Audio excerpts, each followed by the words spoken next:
Okay.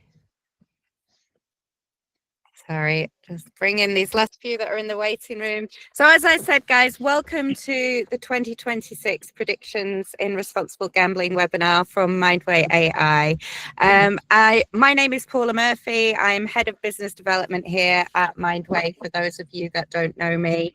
And my role today is to be the role of keeping the rabble in check. So I will do my best. But I have a great panel of expert speakers who have had a look at all of the responses that everybody sent through when we asked you to make your predictions. And what we've actually done is we've chatted them through already, and we've boiled them down into pretty sort of succinct subject areas. So we're going to be discussing today around regulation, AI in gambling, and AI in responsibility, which you guys told us is everywhere, interventions, and drivers for RD. So we've tried to bring as many of the different topics that you guys brought up with the responses that you put through into those 4 subject areas. So without further ado, I'm going to just allow my expert panel to introduce themselves. I'm going to start off with you, Arno.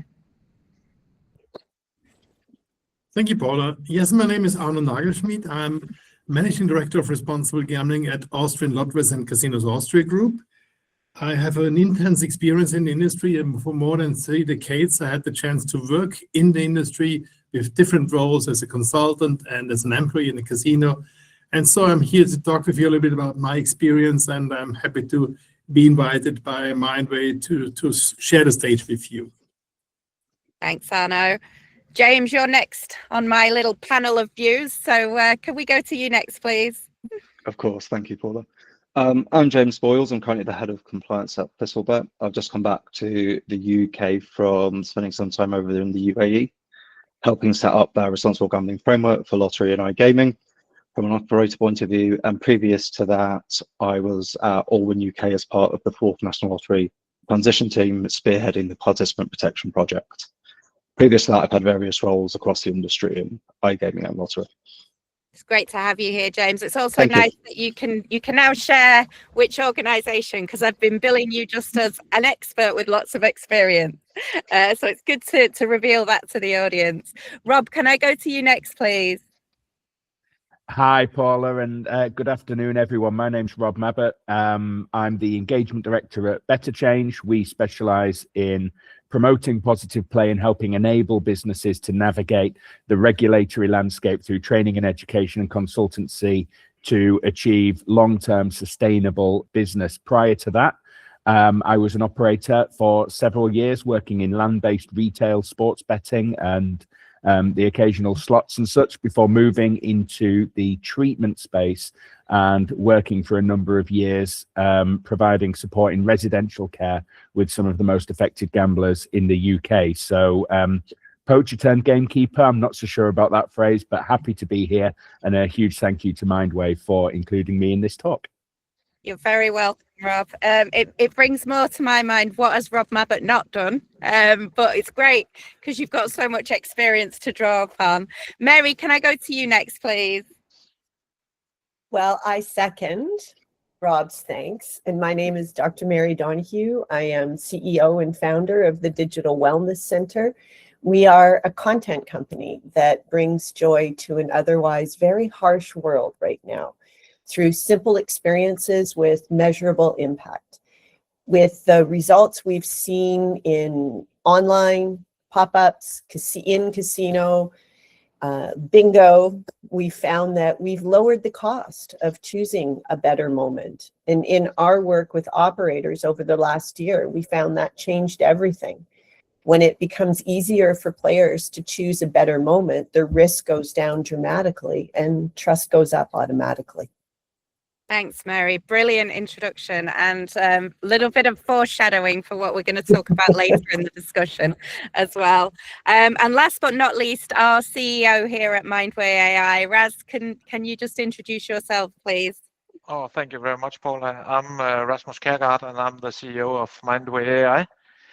I've been so for 6 years, taking Mindway from a early start university spin out to something else. and I'm very happy that we are able to attract so experienced a panel today. Otherwise, it would be just Paula and I. That would also be fun, but certainly is a different conversation than the one we are going to have now. Thank you, Raz. We would try and entertain though, right? Even if it was just us. 100% always.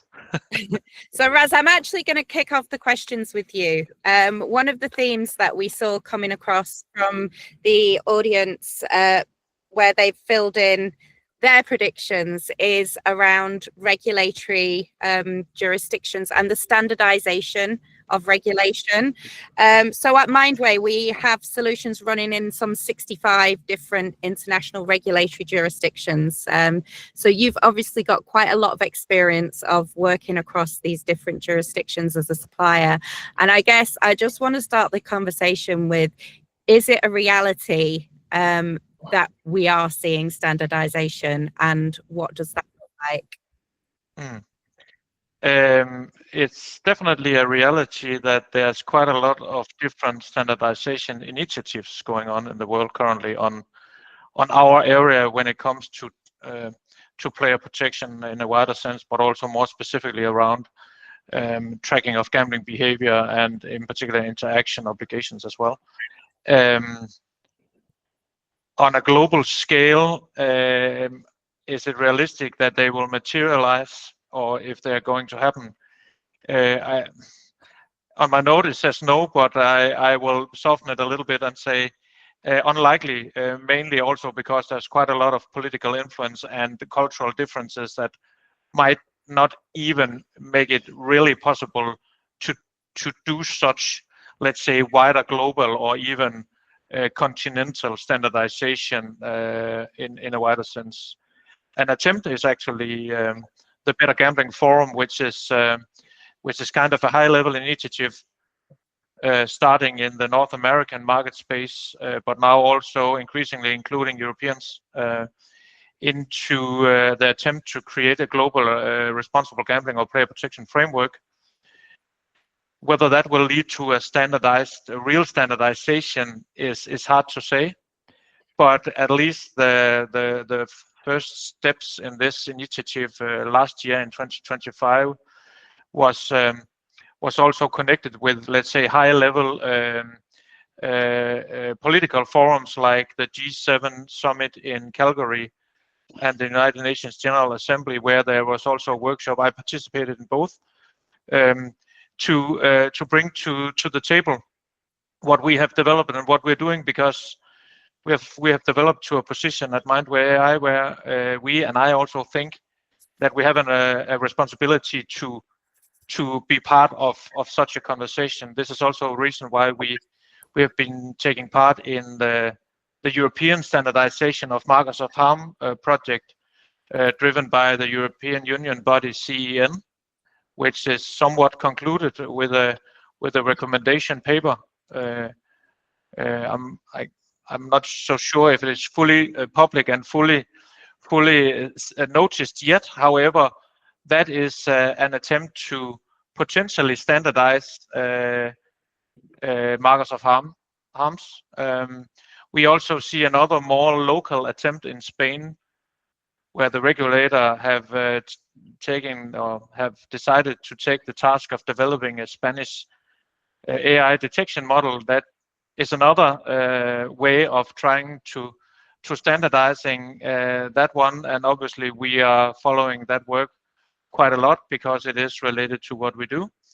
And also finally being part of different associations like European Lotteries, soon hopefully also World Lotteries Association, and not least International Gaming Standard Association, is other ways of driving standardization in this. And finally, when we have now rolled our game scanner out to cover almost 15 million active players per month, that is in itself also a kind of standardization, because at least our customers will have somewhat standardized approach to how to detect, how to case management, how to operate, how to interact with all these things. Thanks, Raz. Interesting. You mentioned the Spanish model. There's a whole nother webinar right there that we will be putting on at some point, I'm sure. But yeah, I think I would echo some of what Raz was saying there. I think my experience working with people across all these different jurisdictions is that there is a standardization in best practice, but we see quite a divergence in regulatory requirements still from one jurisdiction to the next. I kind of want to flip the question a little bit on its head and go to you, Arno, because obviously your boots on the ground here. You're the operator working within this regulatory environment, or one of the operators working within this regulatory environment. How does it impact your day-to-day decision making and how you actually go about doing the work that you do with the regulatory landscape sitting as it does currently? Thank you, Paula. To be honest, it's very different, because if you want to ask me, is the regulation supportive to fulfilling our RG strategy? I would say sometimes, but not very often, because we are very often faced with a situation that regulation is based on an assumption that we are evil and have to be regulated, and this is the totally wrong approach. And based on this kind of mindset. And I would always love to cite William Shakespeare in that context. He always said in Hamlet, nothing is good or bad, but thinking makes it so. What I find very interesting is, and what we really do need for the society, is a better understanding, because there are so many expectations around, even from the regulator side. And we see, if you look at the latest trends in the legal and illegal gambling, it is crazy what's going on out there. And very often you have the perception that the regulator is a kind of focused on what they can regulate, but it has no impact, because the problem is developed on another side. And this is something we are really fighting with, because if you regulate the market, you need a kind of holistic approach. You should step back and understand that allowing gambling in a market is a big contributor to the financial capabilities of a state. So you have a lot of income, tax income on that side. On the other hand, you have to support regulated operators to channelize people in that environment. And we are faced with customer expectations created by legal operators we don't want to and cannot fulfill. And this is very often where in German they said the cat bites in their own tail. This is very often a situation where you say, yeah, they start to regulate it what they can see, but the question is, are the problems really coming out of that sector? And the last one is, responsible gaming has a very stigmatized career behind itself, because it came out of the perspective, yeah, that's about addiction. And I always say, no, it's not about addiction. It's about prevention of addiction. That's a totally different story. And if my regulator asked me, do you train your people in recognizing addiction? I said, I can do so, but don't you think that we are very late on if we do that? And this shows a little bit, it needs a very open conversation from the regulator. It's not being by, yeah, that nasty industry. It's an important industry, and I work 34 years in the industry. It's a very fascinating one. And I don't know a lot of other industries who are struggling with so many regulations. And this is when it comes to, is regulating helpful? I think it has to start with an open conversation. And if you look at what's going on at the moment in the markets with the licensing procedures, there is a misdevelopment of responsible gaming as a kind of competitive advantage. And I personally see that should be a public good. It's something for society. It's something for making our industry better accepted, and on the other hand, a bit more safe for those people who are not able to have a closer look on their own behavior. So, sorry. So no, absolutely. You've picked up a load of interesting points and things I want to delve a bit into as we move forward with all of the speakers as well. I can also categorically say, because I have known Arno a good few years now, he's definitely not evil. Thank you. It's Hamlet. Come on. Definitely Hamlet gambling. I love it. He's definitely not. James, can I bring you in here? You obviously, as an operator, have experience quite different regulatory jurisdictions throughout your career. How does that actually, does it make a difference with how you approach RG first off? And if so, how? Yeah, absolutely. So the beauty, I kind of got to do a kind of completely new market, right, over in the UAE, and with a regulator that's very much trying to work with us from the beginning. It wasn't a matter of dictating or anything like that. It was working together towards a common good, which is pretty much what Arno is kind of relating to there, to have these open conversations at the beginning and not stigmatize it from the very beginning. Understand the problem, understand the unique kind of cultural sensitivities in the market. Where obviously in the UAE, it's a it's a melting pot of cultures, right? So you can't just take a blanket approach. We all know in our industry what sort of gold standard is, what we kind of do in the UK around the LCCPs. There's a lot of guidance, but that's not necessarily fit for every market. So it's really refreshing to be able to kind of, push it as a strategic driver within the country and just really kind of separate it from being either box ticking or being something that's just going to try and stop something scary happening in the country, and just create this kind of education piece which brings the whole country on a journey establishing trust. And just try not to stigmatize gambling in such a new market, which is very culturally sensitive to this sort of thing. Yeah, I think it's quite a stumbling block, that whole stigmatization and not stigmatizing gambling. I think it's something we'll probably pick up on as we move forward, and it segues very nicely into bringing Rob Mabbott into the conversation. As we said at the start, Rob, you're a man who's worn many hats, but currently you are obviously representing Better Change, and as such you promote the idea of positive play, which I think is super interesting, and a really refreshing way of looking at player protection. What I kind of really wanted to, I guess, tease out of you, I suppose, is, are the regulators engaging with this concept? Sometimes, and there's a there's a lot that regulators have to balance in terms of managing risk. Obviously, they've got other influences, not just the gambling industry, but you've also got political influence. You've got to sort of measure the public mood. But if you look at some of the key objectives of the Gambling Commission in the UK, and indeed other regulated markets around the world, one of the key things that we have is that the regulated market, it has rules. It's classed, it's supposed to be fair and open. When you enter into wagers with regulated bodies, you should expect it to do what it says on the tin, and we advocate for people to understand how that works, to show how the games work, to understand the rules, to understand some of the the probabilities and the way the game works, to help people to make informed decisions around their gambling. I think it's really important when we're talking about safer gambling, when we're talking at coming at that angle, that we're talking about gambling safer. This isn't a crusade to block, ban, restrict, stop people gambling. This is actually about helping people, to educate them around gambling, keeping gambling fair and open, understand how it works, and being able to make informed decisions, as well as balancing their gambling activity with other activities in their life. Some people, they may have gambling right up here, as one of their favorite things to do, and therefore quite a lot of their leisure time and spend is devoted to it. Some people, it's much more low level and recreational.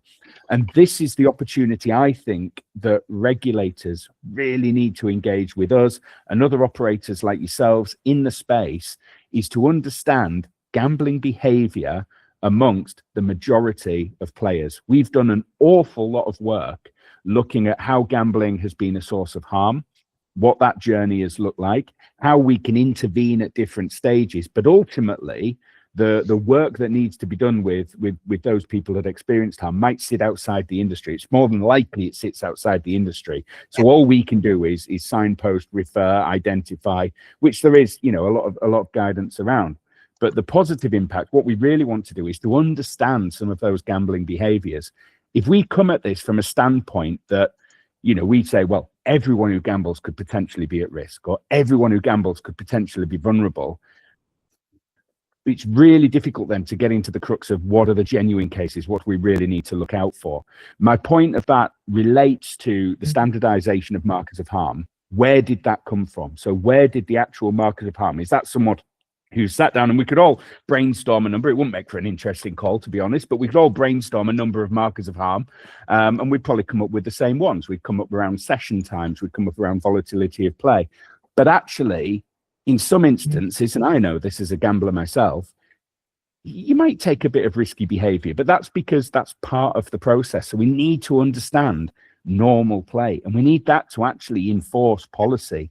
So if you want to slap, and as well as if you follow Better Change on social media, we kind of oppose these sort of blanket restrictions on a number of elements of gambling, such as stake size, because what you're trying to do is you negatively impact a huge player base of people that are just playing normally, in the hope that you might catch one or two people who are experiencing harm. And for me, it's not data informed. And we now live in an age, because the challenge to that before is, well, we've got to focus our resources somewhere. We've got to look at risk. We've got to look at those high-end risky players and what we can do with them. So, to support them and to manage risk to our business. But now with AI, with big data and the opportunities we have, we can really look at that normal player base. The 80, 90, 95% of people that play. I'm not going to get in trouble by bashing statistics. I'll mention several statistics. But, what can we learn from them?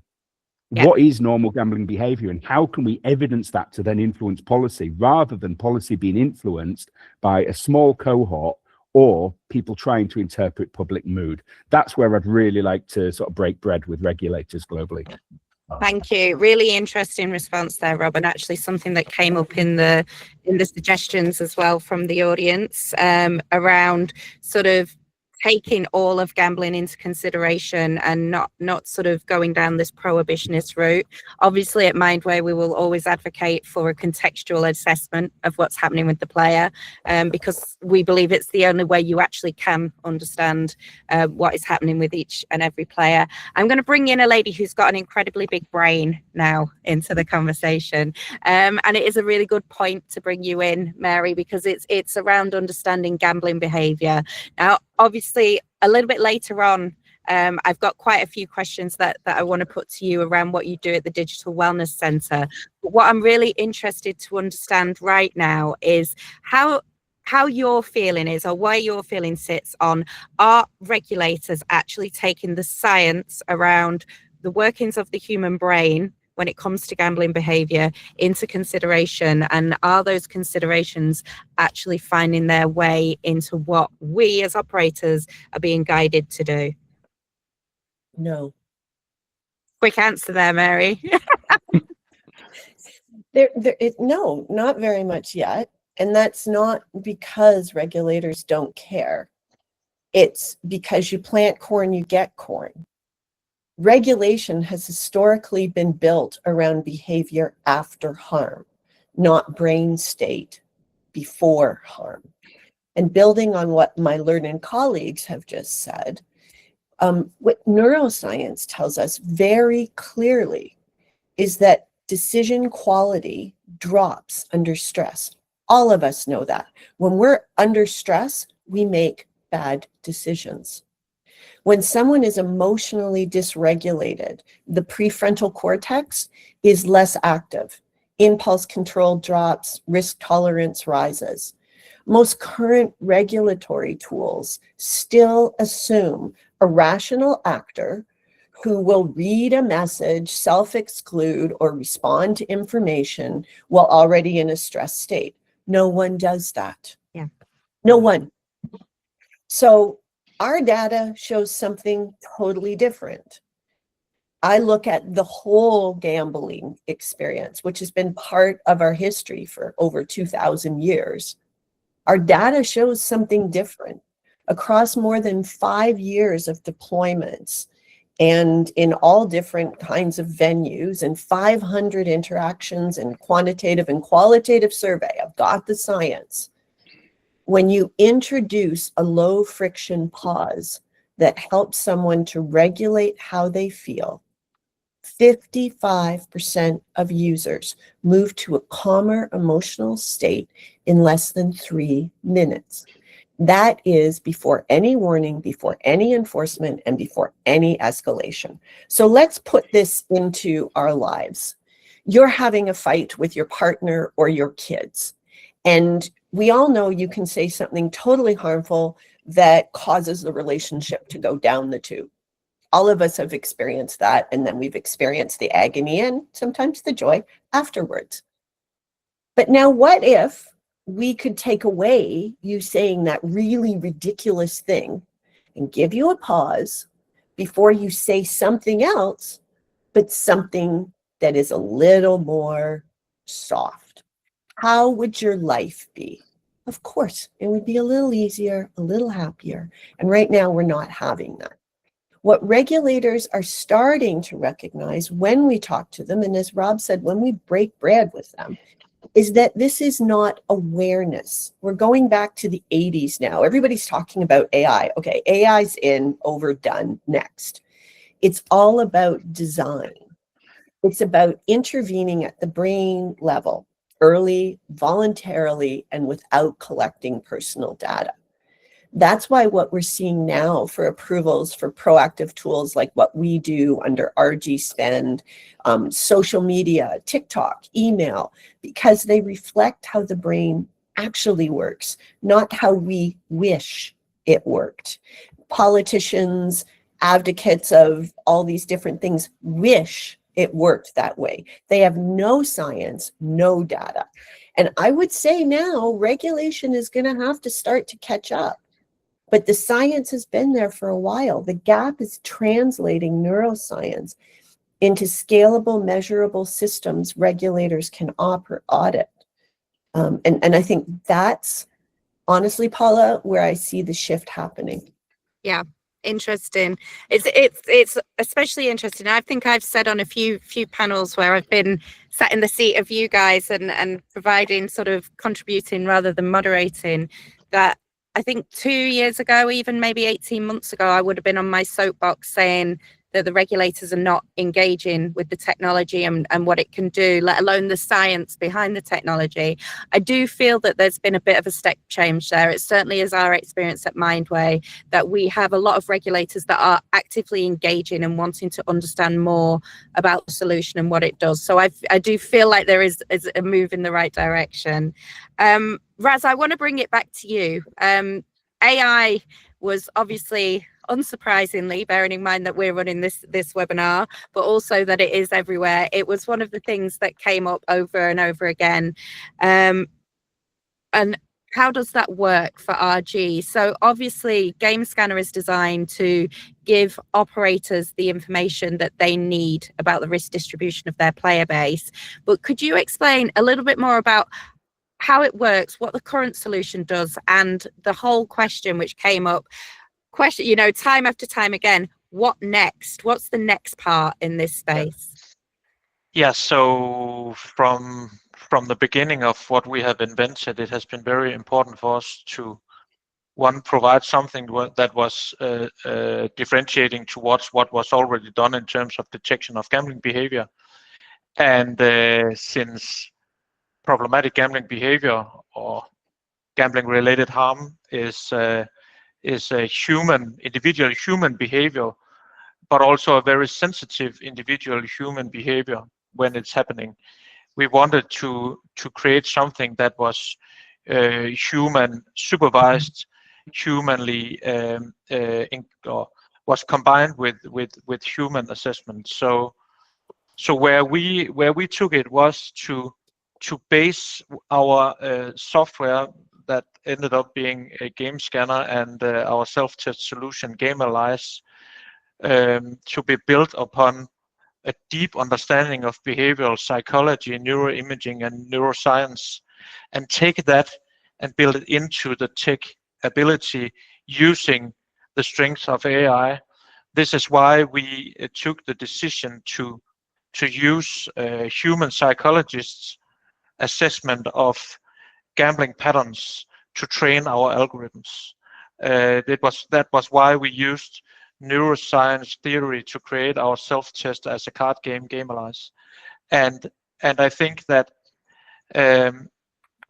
to be able with this approach to clarify, as some of you said, the word holistic.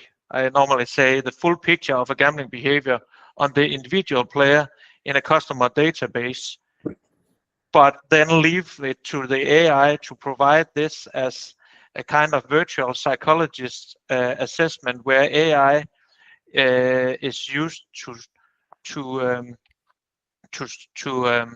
crunch exorbitantly big data volumes, and also finding patterns that human psychologists wouldn't recognize. Mary, that was a new one to you. And also provide this much more on a daily basis, potentially even much more often than just a daily basis, but providing the insights to the operating people at the gambling operators to see the full risk assessment evolving in front of their eyes on the full customer database, as well on the individual player, and giving the opportunity to much earlier, much more individualized, to reach out to the player, is definitely some of the strengths where we can also go into very little detail around specific context, the context in itself, not just the markers of harm, but also the combination between the risk factors, as we call it, actually creates difference in the risk pattern. For instance, nightly play is a great example. So a nightly play pattern where you have nightly play online around weekend evenings with a stable deposit pattern is one risk pattern. However, if the same player or another player play weekdays spinning into early hours with more erratic deposit patterns, significantly different risk profile, however still nightly play, which speaks into, as an example, that you need more than just threshold or blank, as you mentioned it, Rob, blank different limits to really clarify, individualized the gambling behavior. And what comes next, Paula, that is a very, very interesting, however wide question. It's what everybody wants to know. Yeah, so when you ask me, you ask also a little more specifically on what of our exciting plans is for the upcoming year when it comes to R&D, I guess. So obviously we are an AI-based company, so we are looking into how to enhance what we have done even more. We will start the year. We actually have start releasing it, our new AML tracking module for Game Scanner. That will be an add-on module to also do AML transaction monitoring. We definitely think there is a need for doing something significant within the interactions space. So this is a big building. I wouldn't call it a Lego block because I might infringe a couple of trademarks, but after all, I am from Denmark. So a building block in our R&D plan, and obviously also the latest AI tech is always interesting, and we have some building blocks around that. And then also finally, I would mention that as a university spin out ourselves, we both agree to and see a significant need for more research, not least in the bespoke interactions area. So we also have some plans in this regard. Fantastic, thank you. So Raz mentioned interactions there. I'm gonna just park that for a minute and come back to it. I just very interested. I think Arno and James, you can rock paper scissors over who answers this first, but I'd like to know from both of you, from an operator's perspective. Obviously, you guys have got excellent understanding of detection systems like Game Scanner and what they can do. I would like to know a little bit more about how you actually operationalize it.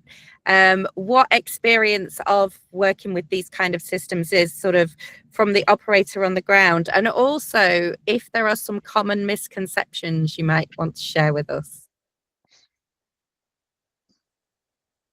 Yeah, if James, you don't mind, I would start with answering it. First of all, the biggest, I would like to start with a misperception.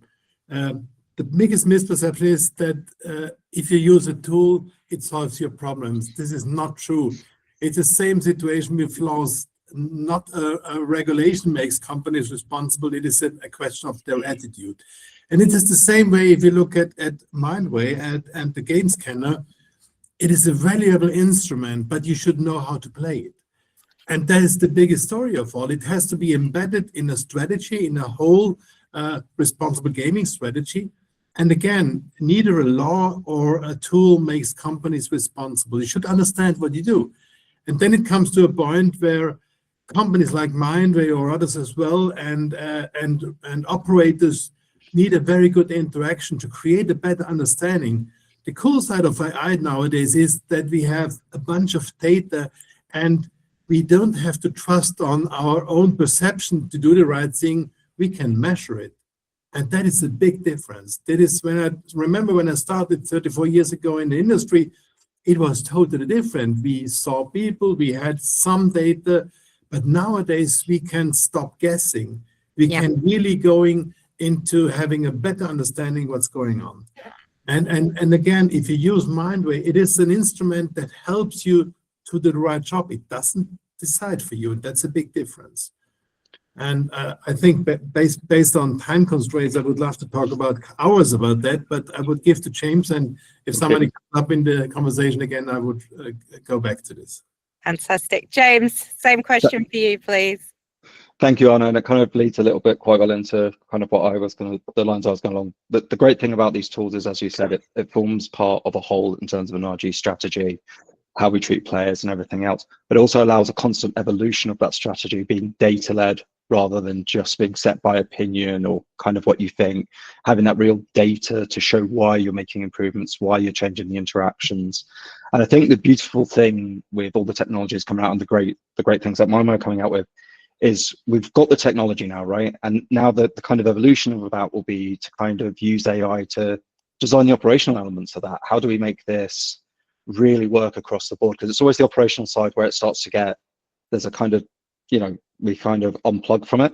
And where the issues arise, we need to make sure that all rolls in together, but it also allows us this chance to review customer UX when we intervene, when we see where it's actually effective, and use those learnings with the data created by AI and all the great tools we have to really refine that journey to be the best for our players as well as for operators. Yeah, absolutely. I couldn't agree more, actually.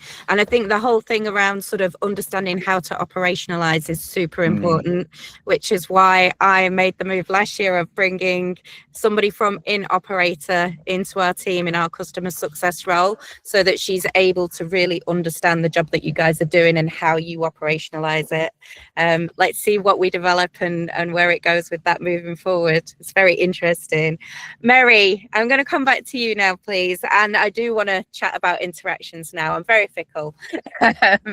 So what I would like you to do, Mary, is just explain a little bit more about the work that you're doing with Digital Wellness Centre. And if you could, linking that into why it is so important that we move into a more innovative, science-based approach to how we interact with our players. Absolutely. So at the Digital Wellness Centre, we focus on one simple, but I would say often overlooked question. How does someone feel in the moment they are making a decision? How do they feel? When I started this company, I was in an incubator with Google, Netflix, and Facebook. And some folks from Google and Netflix took me under their wing, and explained how AI works. One fellow was so smart, Paula, he showed me on the back of a napkin over a glass of Chardonnay.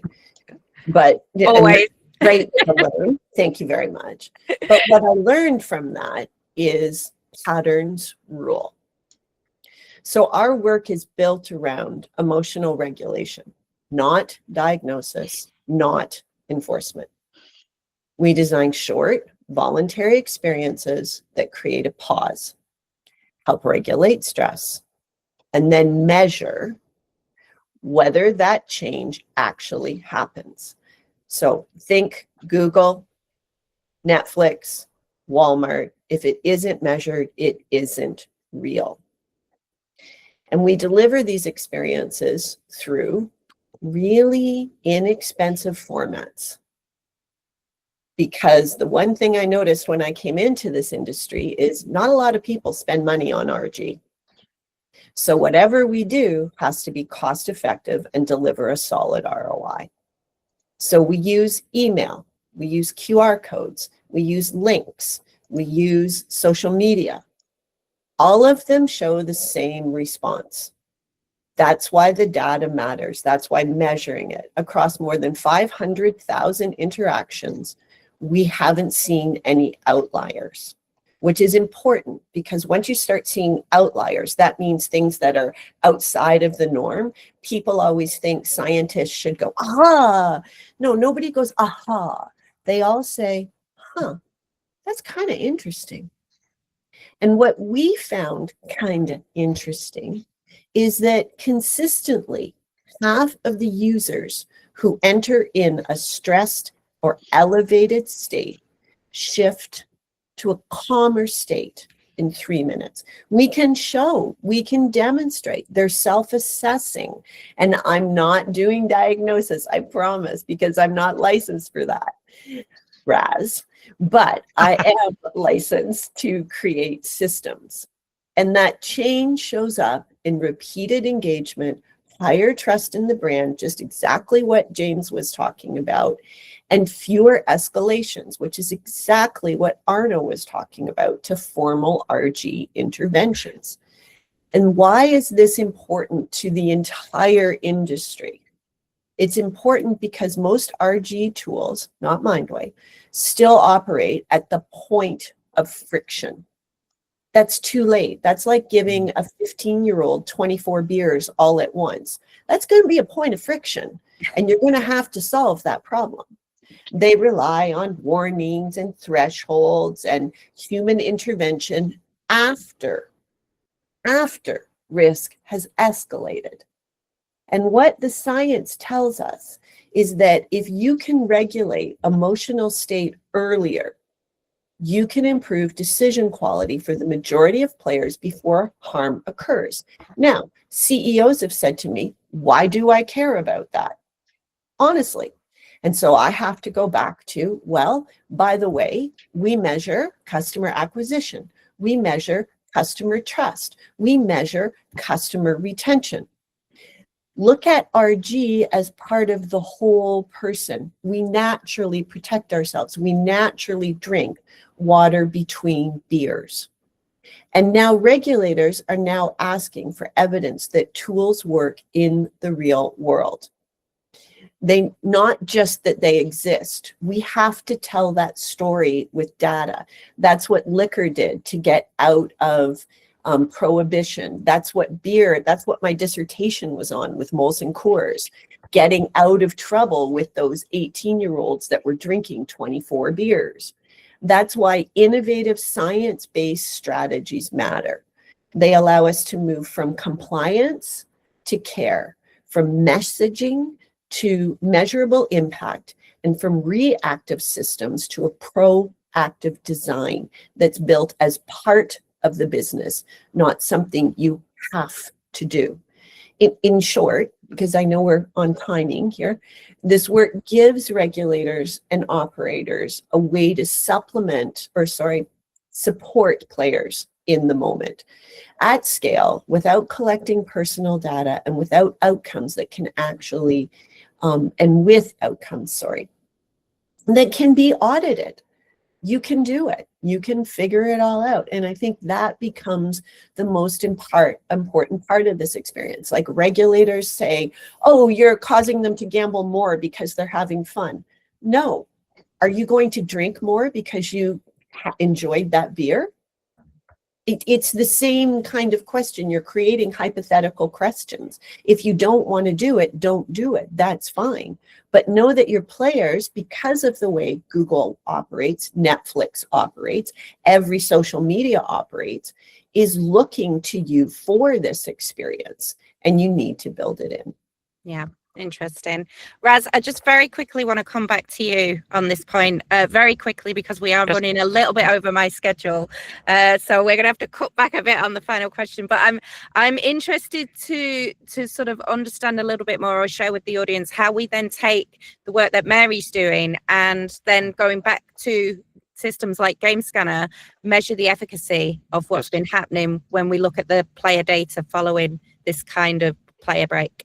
Yeah, let me pick it up where Mary said something along the lines CEOs and retention of customers, because we actually see that with our system in place and the effective interactions, now also luckily we have customers who have publicly confirmed the fact that on average de-risking the full customer database expand the lifetime of a customer on average so much more that the lifetime value significantly exceeds the potential short-term loss of revenue when we deploy such more sophisticated systems, if the operator also reaches out more individualized and earlier with the proper different interactions. So that is in itself at least some sort of overall quantification of the efficacy. Now, I think what you refer to, Paula, is that in the range of models Game Scanner is built upon, we have had the long-term model where we look into the long-term gambling behavior, whereas we on the other side of the spectrum has a real-time modeling where we also accommodate real-time regulatory requirements, which is more about let's say, big losses on a very short period of time.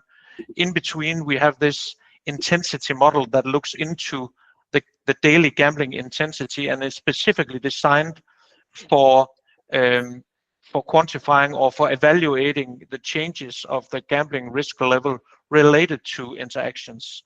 And we directly into the system actually then visualize both the interactions and the ongoing overall risk score as well as the intensity score. So we have a full operational overview on that interaction efficacy, let's say, evaluation you have then on individual players on the ongoing basis.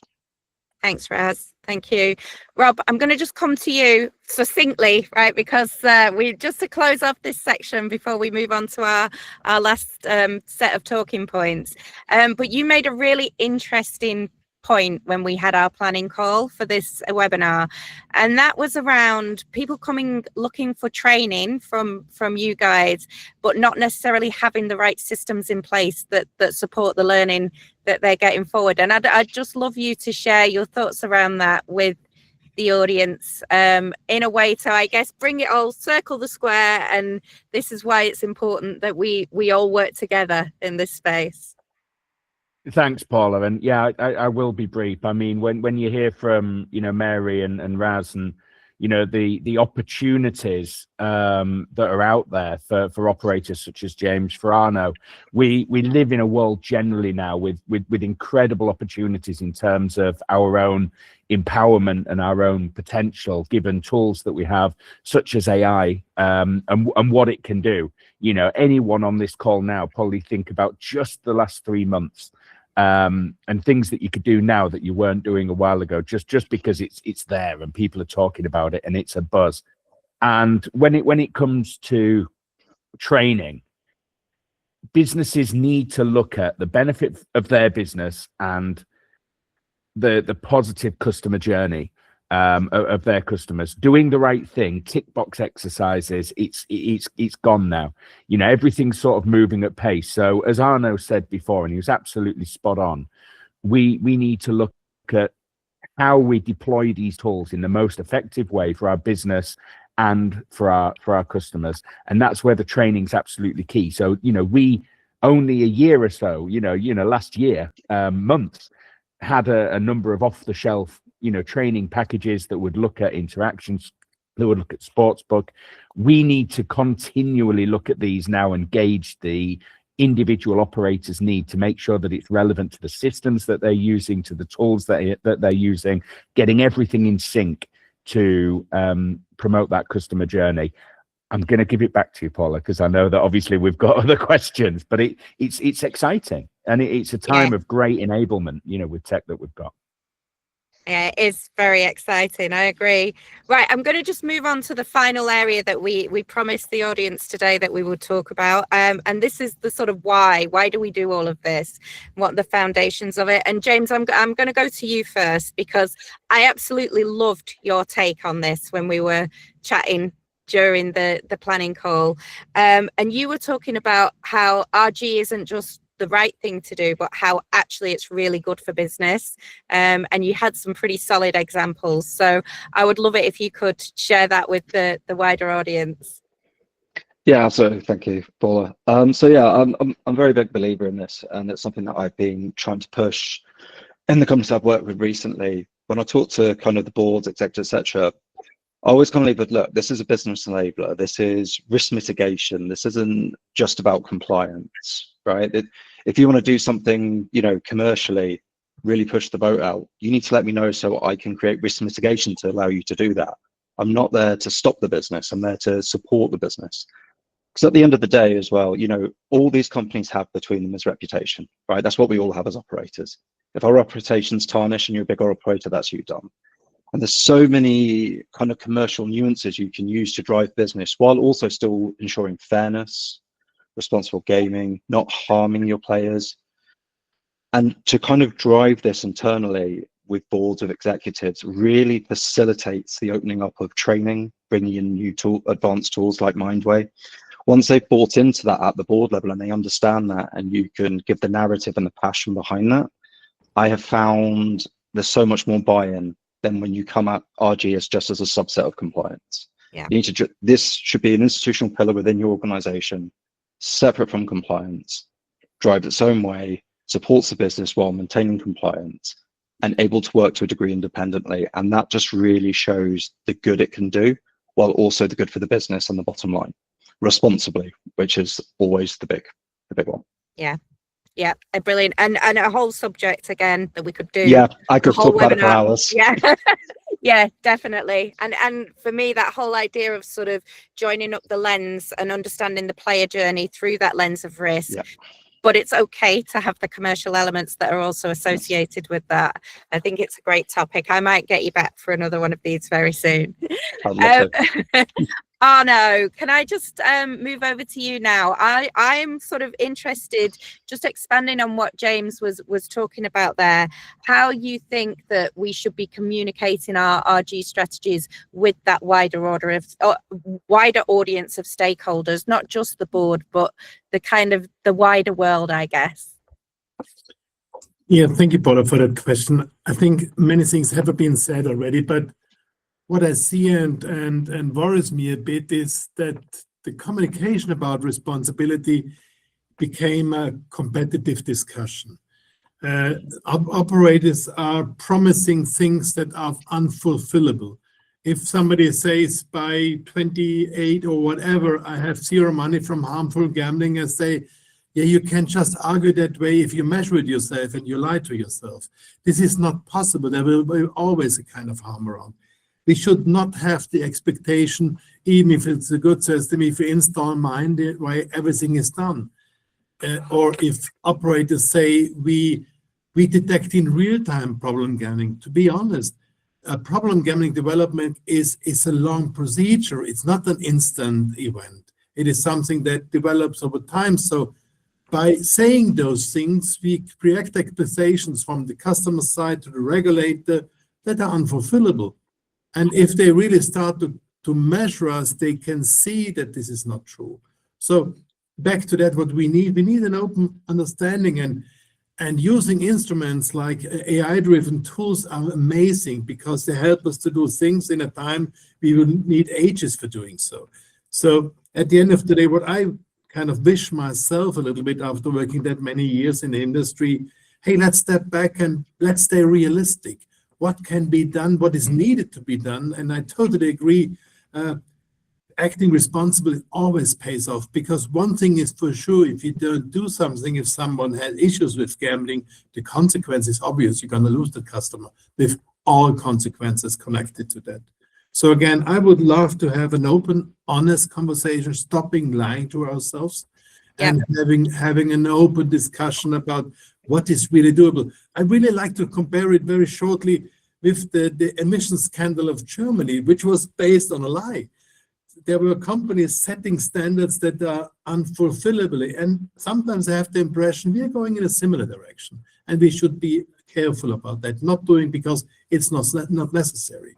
It is, we can do a lot, we can do amazing lot of things, but please stop doing these kind of false promises you cannot fulfill. So be honest and think about expectation versus reality. Yeah. Love it. Thank you very much.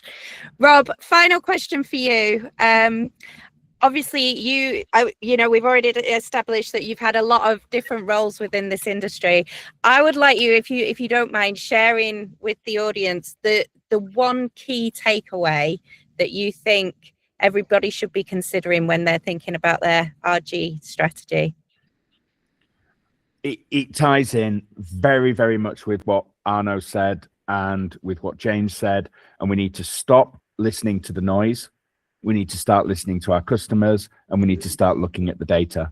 So we have the information in front of us. It's very difficult because the noise is out there. Paula, we've done conferences, we've spoke on stages for 8+ years now, since before the pandemic, and we've stood there and we've listened. Since we were children, Rob. Voices. Since we were children, we've listened to these voices, and you know, where's it got us? We're regulated to the hilt. We're taxed to the hilt. We're levied. Is that a new term? You know, we're levied to the hilt. Where has it got us? At the end of the day, these are our customers. These are our products. We obviously need to act responsibly and within regulation. But if we're influenced by noise, we make those promises that we can't keep, that Arno's talked about. We talk about these grand things that we're going to eradicate gambling harm, X, Y, Z. We need to look at our customers and we need to look at the data and make sure that we're putting practical solutions in place that we can actually achieve with the tools that we have in-house to be able to enhance the player journey, keep gambling safe and responsible. Fantastic. I've lost Rob a bit there. I don't know if everybody else has, but very good messaging from him. It's a much more Mary and Raz, I'm actually going to ask you guys the same final question, and it's a slightly different angle than I asked the other guys on. So obviously both of you have technology-driven solutions in the player protection space. The same technology you could be using in sort of more the commercial sphere of the industry around acquisitions or that kind of thing. So what I'm really intrigued to know from you guys, because it's definitely not the path of least resistance. It's the hardest sort of part of the industry to be bringing solutions out in. What is it that motivates you guys to do the role that you do and have taken it in the directions you have? And I'm going to go ladies before gentlemen. So Mary, but we need to be quick, guys, because we're nearly on deadline. I'll be super quick. And that's an awesome question. You're right. This technology could be used for purely acquisition. And I know that firsthand because before gambling, I worked in both alcohol and tobacco. And taking what everybody else said, look at this as a business and look at how those industries took very different paths. Alcohol accepted that it was a regulated substance and it worked with the government to make safer choices, to make it easier for consumers. Things like clear labeling, pacing, and even the cultural idea of water between beers didn't kill the industry. They made it sustainable. People can enjoy the product, but with better self-regulation built into the experience. Tobacco did exactly the opposite. It fought regulation, denied harm, and tried to preserve the past. We all know how that ended.